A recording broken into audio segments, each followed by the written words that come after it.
Donc, nous allons parler rapidement de, de DKMS, en fait. Je ne sais pas si tout le monde m'entend déjà bien. C'est bon de savoir si, que tout le monde m'entend. Oui, Oui, on c'est vous bon. entend. OK. Oui, on vous entend. Je vous entends. On vous attend correctement. Oui, c'est très parfait ici. Oui, c'est bon. Merci, merci.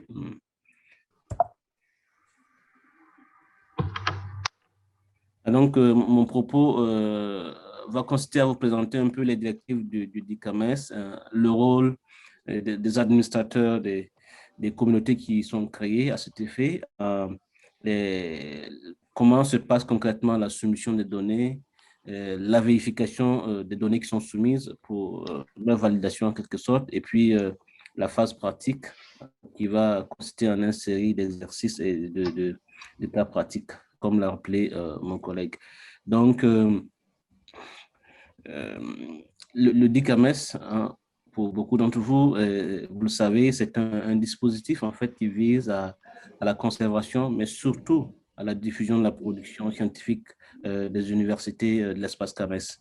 Donc, c'est un projet qui a commencé depuis quelques années déjà, enfin, le temps de valider au niveau du Conseil des ministres, au niveau des CCG, et de faire une phase pilote avec le concours de différents acteurs. Et ce projet-là est en train de suivre son bonhomme de chemin. Et nous avons, comme je l'ai rappelé tout à l'heure, relancé en fait cette dynamique-là le 10 mai dernier. Et donc, c'est la suite logique de ce lancement-là qui nous a conduit aujourd'hui à cette formation.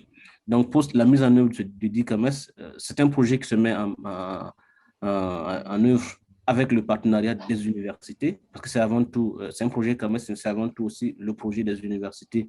Donc, chacun devant jouer sa partition, excusez-moi.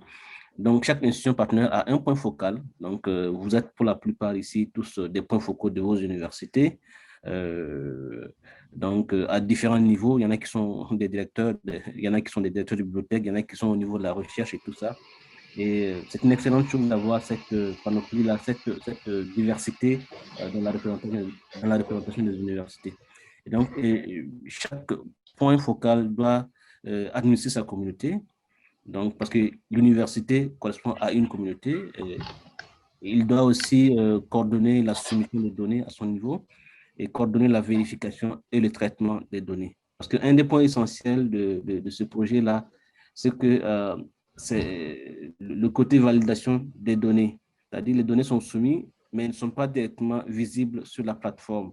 Il faut que ça soit validé, il faut qu'on vérifie que les métadonnées qui ont été soumises sont bien et qu'on va vérifier également la qualité des fichiers et tout ça avant de rendre public le document.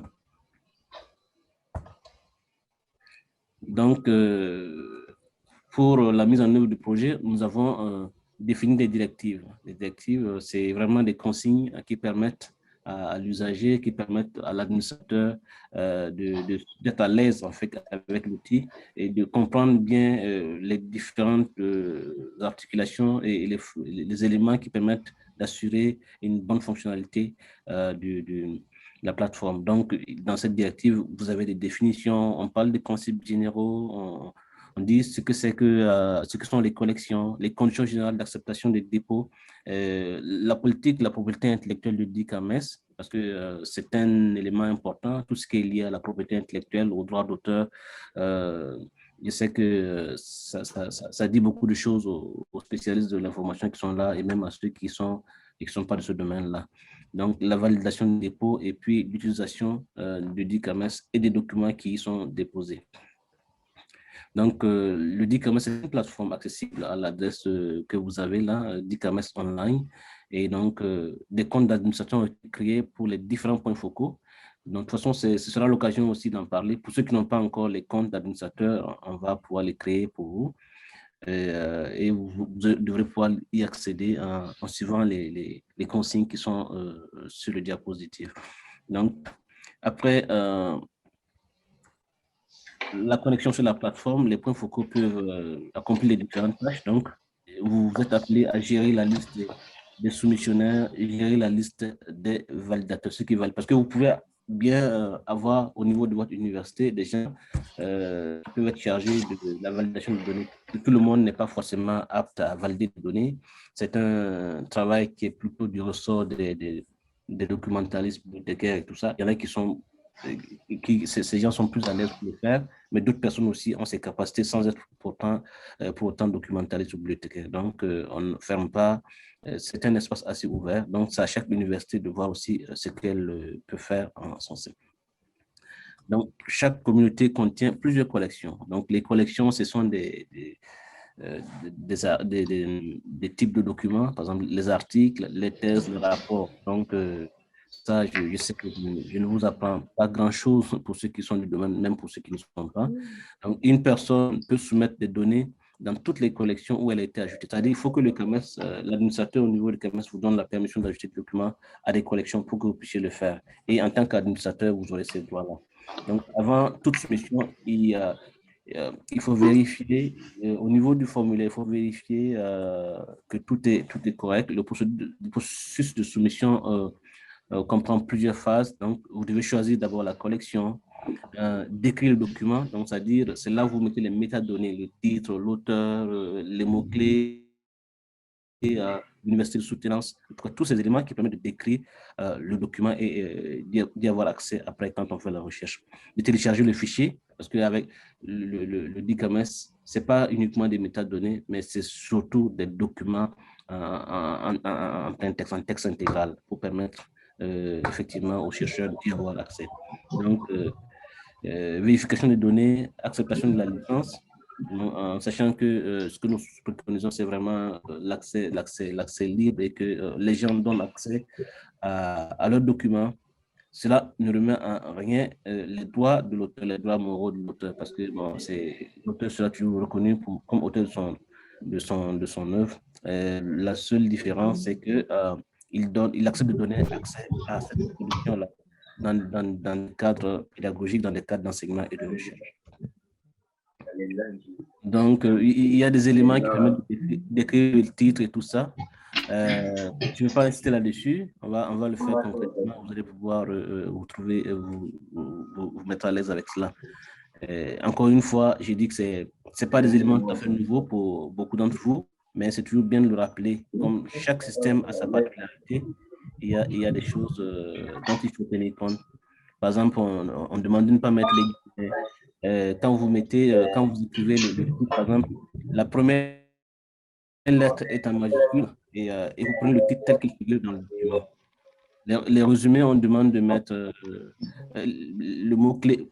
Vous reprenez au besoin de résumé, parce que nous savons que c'est difficile de faire le résumé d'une thèse, surtout quand on n'est pas spécialiste du domaine. Mais la tendance générale aujourd'hui, c'est que chaque thèse comporte un résumé. Donc, vous ne pouvez pas présenter une thèse aujourd'hui sans fournir le résumé. Donc, votre tâche est d'autant plus facilitée que les résumés existent et les mots-clés aussi sont là. Donc, chaque mot-clé correspond à un champ au moment où vous faites la saisie. Donc, on suggère aussi d'ajouter un mot-clé géographique. Bon, c'est important, si c'est une recherche qui concerne un pays en particulier ou une région en particulier, c'est mieux de l'ajouter. Ça peut ne pas être dans le document, mais enfin, dans les mots-clés retenus par le document, mais il faudrait faire preuve d'ingéniosité en tant que spécialiste de l'information pour le rajouter. Ceci permet, en tout cas, de pouvoir accéder plus facilement à l'information quand on procède par mots-clés.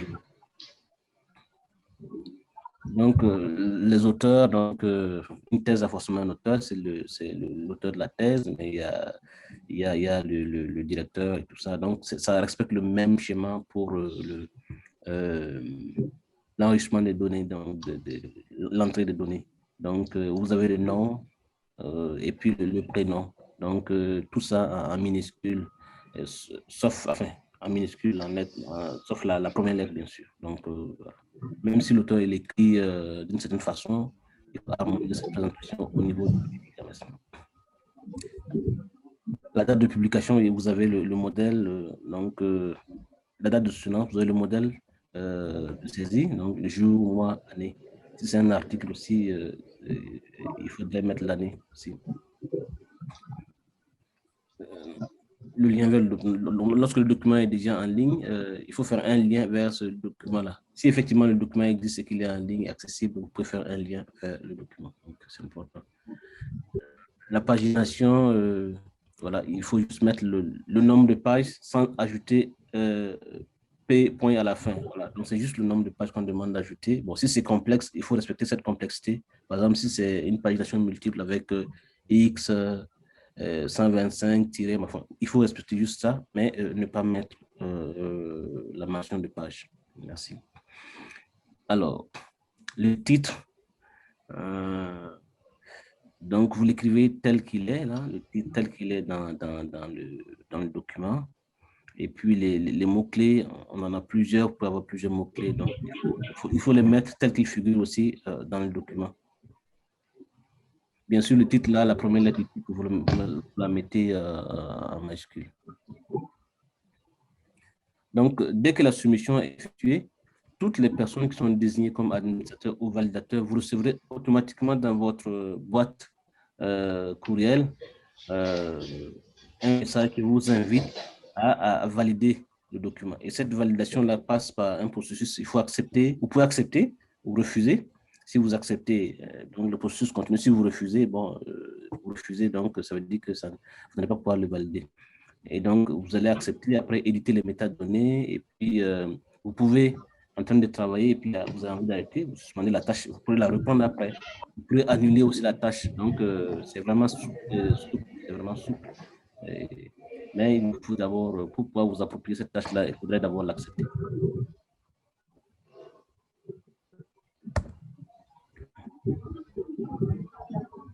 Ok, donc voilà rapidement quelques éléments présentés. C'est théorique, mais je pense que la pratique va vous parler beaucoup plus. Et donc, je voulais juste rappeler que notre travail, à nous, à vous, à tous, c'est que nous puissions vraiment nous mobiliser. L'e-commerce est un projet porté par le commerce, mais le commerce le porte au nom de toutes les universités de l'espace commerce.